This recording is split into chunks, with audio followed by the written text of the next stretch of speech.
خدا نے بنو امیہ کے بارے میں کیا کہا، رسول خدا نے بنی تمیم کے بارے میں کیا کہا، رسول خدا نے مروان کے بارے میں کیا کہا.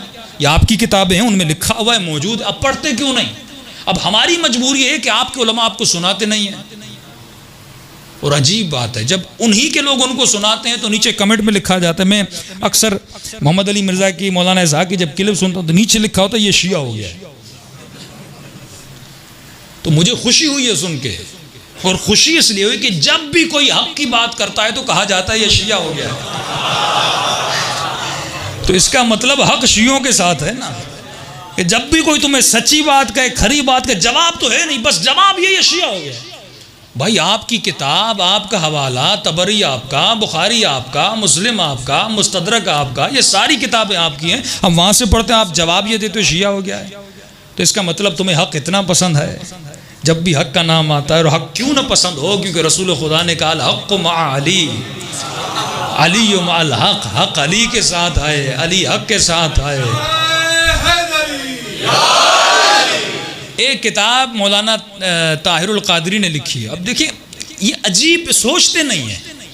اب حنیف قریشی صاحب میں احترام کرتا ہوں، بڑا دفاع کرتے ہیں اہل بیت کا جگہ جگہ پر، لیکن پورا دفاع کر کے آخر میں کہتے ہیں کہ ہم علی کو چوتھے نمبر پہ مانتے ہیں، خلافت میں نہیں، افضلیت میں، کہ ہم پہلے افضل جو ہیں جناب ابوبکر کو، پھر عمر کو، پھر عثمان کو، پھر علی.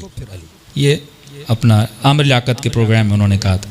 تو مجھے حیرت لگ رہی تھی جب فضائل بیان کرنے پر آتے ہیں تو علی کے فضائل، علی کے فضائل، علی کے فضائل، پھر بولو افضل کون ہے تو علی کو نیچے لا دیتے ہیں. یعنی آپ ایک طرف کہتے ہو اس بندے کے پاس پی ایچ ڈی بھی ہے، یہ پروفیسر بھی ہے، اس نے بڑے تھیسس بھی لکھے ہیں، پھر بولو کہ بھائی کون افضل ہے، یہ بی اے والا یا پی ایچ ڈی والا؟ کہتے ہیں بی اے والا. یہ بات مجھ سے ہضم نہیں ہوتی. طاہر القادری نے کتاب لکھی ہے، ہر شیعہ وہ کتاب لے اور اپنے گھر میں رکھے اور اپنے اہل سنت کو وہ گفٹ کرے.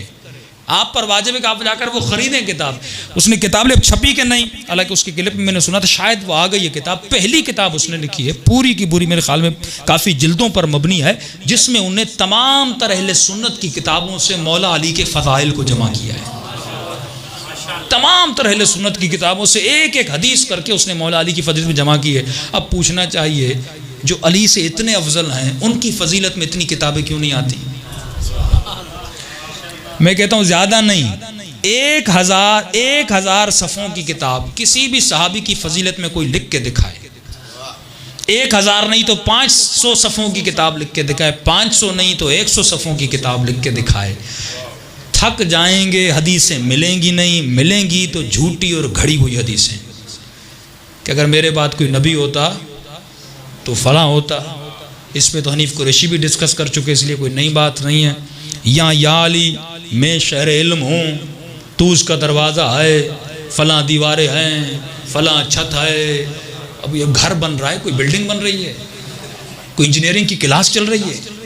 نبی مثال دے رہے ہیں تجھے، میں شہر ہوں، علم کا علی دروازہ ہے. اس کا مطلب کہ میں شہر ہوں اور تجھے اگر علم لینا ہے تو دروازے سے لے، اگر میں نہ رہا تو در پہ چلے جانا.